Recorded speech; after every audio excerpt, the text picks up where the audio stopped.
What's going on, guys? Welcome to some Assassin's Creed 4 Black Flag trailer kind of ideas and thoughts, plus our kind of breakdown of the trailer. I am doing this as a dual commentary with my friend Jacob. He's right in here. Yeah, so he will be posting some Assassin's Creed 4 stuff on his channel. I'll keep the GTA 5 on my channel. He'll do some Assassin's Creed 4. We just wanted to do a quick breakthrough of the trailer before we do it, so let's get right into it. Oh yeah, guys, and before we jump into the topics of this video, I quickly want to say that we can't really show the trailer on screen while we're talking about it due to copyright reasons, but the link will be in the description. You know, if you've seen past Assassin's Creed trailers, they've been pretty epic, so I suggest you go check this out. This will be the first link in the description, so check it out. Oh yeah, and one last thing, guys, before we jump in the topics, once again, sorry, is I had to put some GTA 4 gameplay in the background. You know, it was the only gameplay I had. I couldn't really go and fish out some Assassin's Creed 3 gameplay, so I just decided to put some GTA 4 gameplay. Hope you guys are cool with that, and peace out. Enjoy the video. Okay, so the first and probably the biggest thing that I want to get out of the way is there's pirates, guys. They're in the Caribbean. They're pirates. This has been requested by Assassin's Creed fans for a long time now, and they finally brought it in. You know, in the trailer you see Blackbeard, and he's talking about Edward Kenway, which is Haytham's dad, Connor's grandfather, and yeah, I think it was pretty cool. Okay, so also is naval warfare. Now, this was in Assassin's Creed 3, and I think they did an amazing job with naval warfare in Assassin's Creed 3. They did a really good job, like, with the cannons and stuff and the kind of fighting system. What do you think about this, Jacob? Well, in Assassin's Creed 3, honestly, it was really cool, but there was no point in going and doing it because it's just extra things to do. Like, it'd be a side quest more than a main activity. And I think for Assassin's Creed Black Flag, they should really make it like transport, and like you actually get there by using your boat, and you could buy different boats and so on and so on. And also another feature they should add is probably boarding other people's ships, because in Assassin's Creed 3 it's kind of unrealistic how you couldn't do that. You would have to just shoot them repeatedly. Yeah. Over and over again. Even if they were right next to you. Do you think they should add kind of like a multiplayer aspect to this, like real people fighting against real people with naval warfare? Yeah, definitely. I think that there should be a captain who is directing and driving the ship, but there should also be other players that are controlling the cannons separately.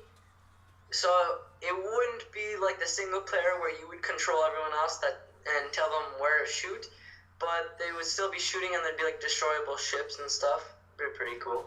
Oh yeah, that would definitely be really cool.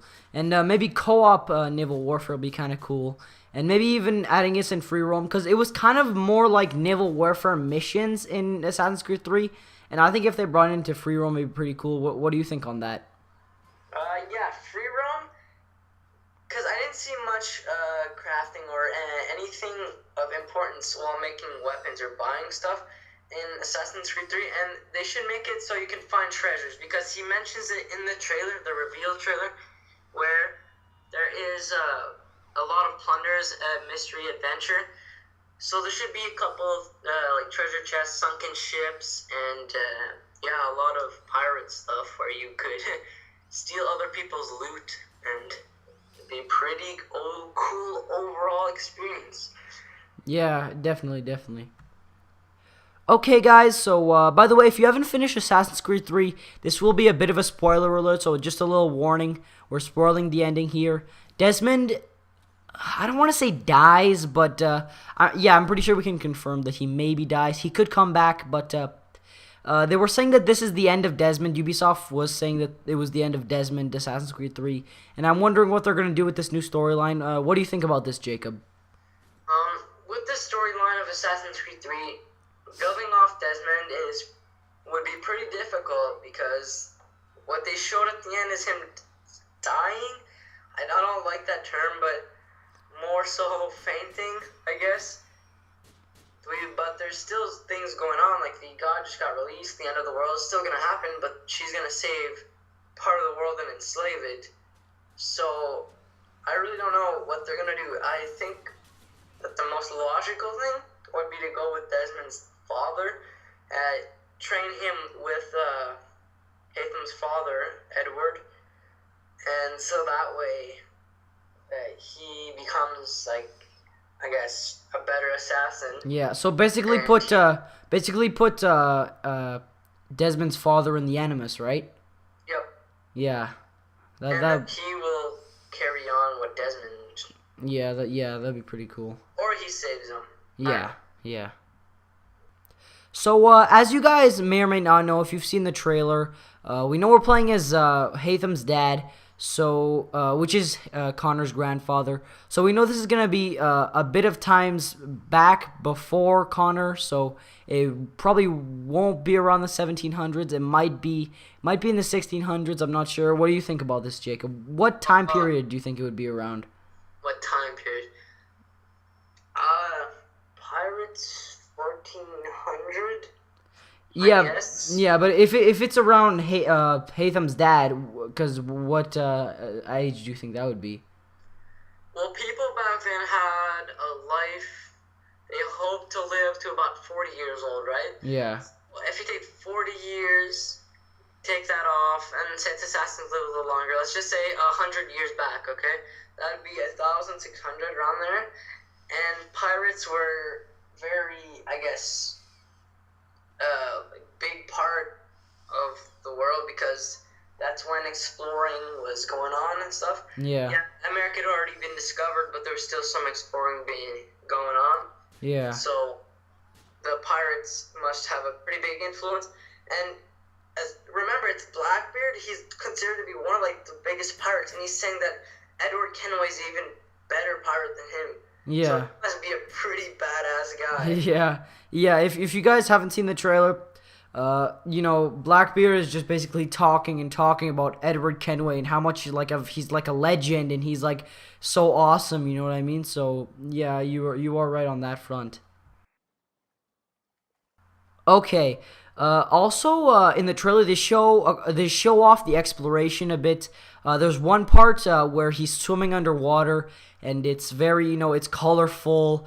There's lots of aquatic wildlife, and don't forget, guys, this is in the Caribbean, so they could have like revamped it and made it very, made the experience even better. It looked really cool. There was one where there was two blue coats who were carrying a big chest full of treasure or something, and they looked like they were around the jungle. There was another one that looked sort of like a port or like a town or something. I'm not too sure. I'd like to get your opinion on this, Jacob. What do you think of the exploration in Assassin's Creed 4? Exploration.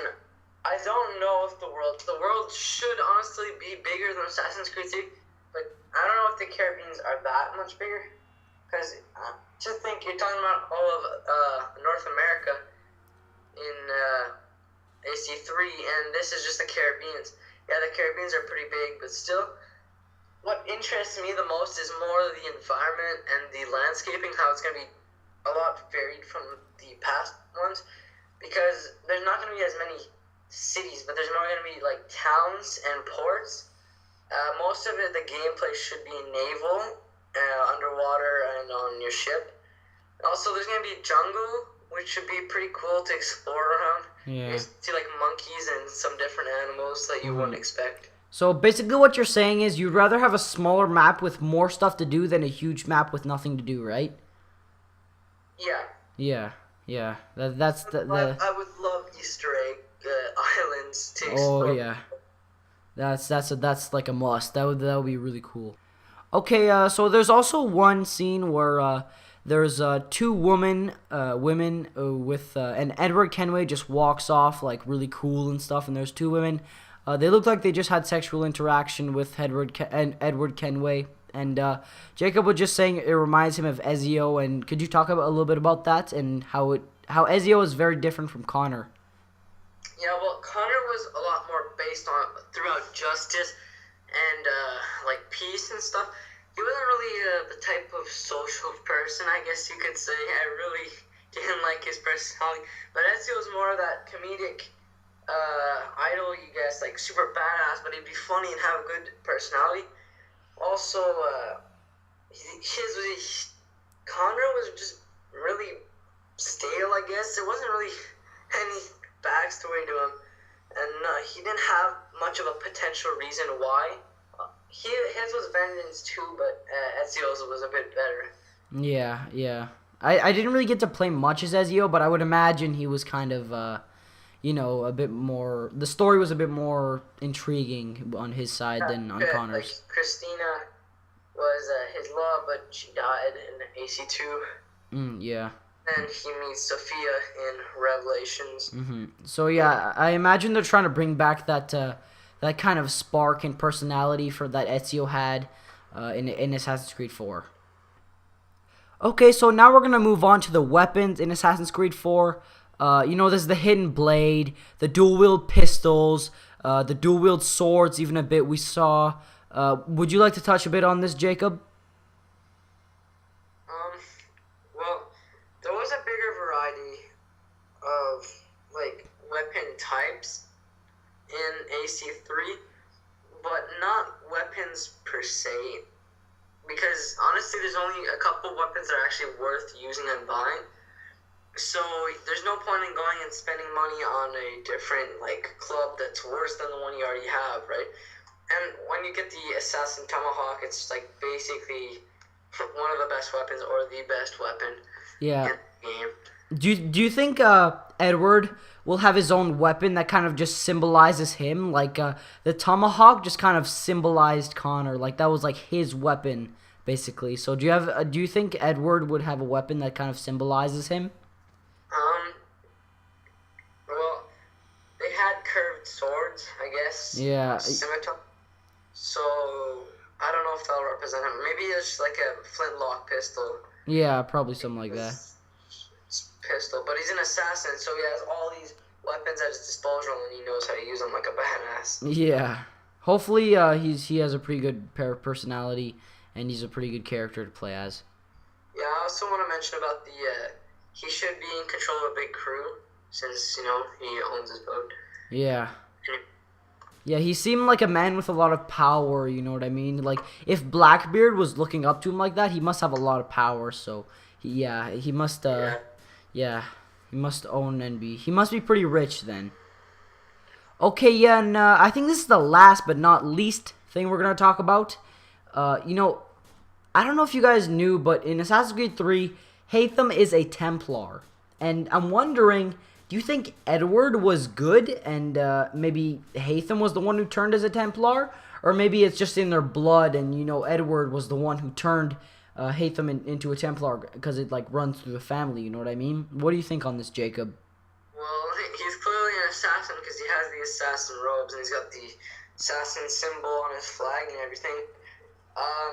I think that Haytham had a resentment against his father for some reason, which you might see in this game, or you may not. I'm not saying anything, but that might be a reason why he turned over to the Templars. Because his dad was never there, or not very good dad. Yeah. So you think his dad was an assassin, but Haytham was the one who turned to a Templar, right? Yeah, I would think that Haytham turned into a Templar because of some reason. I can't depict that reason because I don't know. Yeah. He might just be a dumbass. Yeah. Okay, guys, that's it. That's all we have to talk about today. If you like what you see from Jacob, you can go check out his channel, subscribe to him. He will be posting some AC4 on his channel. Subscribe for some more GTA 5, possibly some AC4, probably not too much. This was just kind of a one-time thing, kind of a dual commentary I wanted to do with Jacob. Also, one last thing I wanted to mention, the release date for Assassin's Creed 4 is October 29th, 2013. You never know, it could be delayed. Grand Theft Auto 5 was delayed. Maybe this will be delayed, who knows. But is there one last thing you'd like to say to the viewers, Jacob?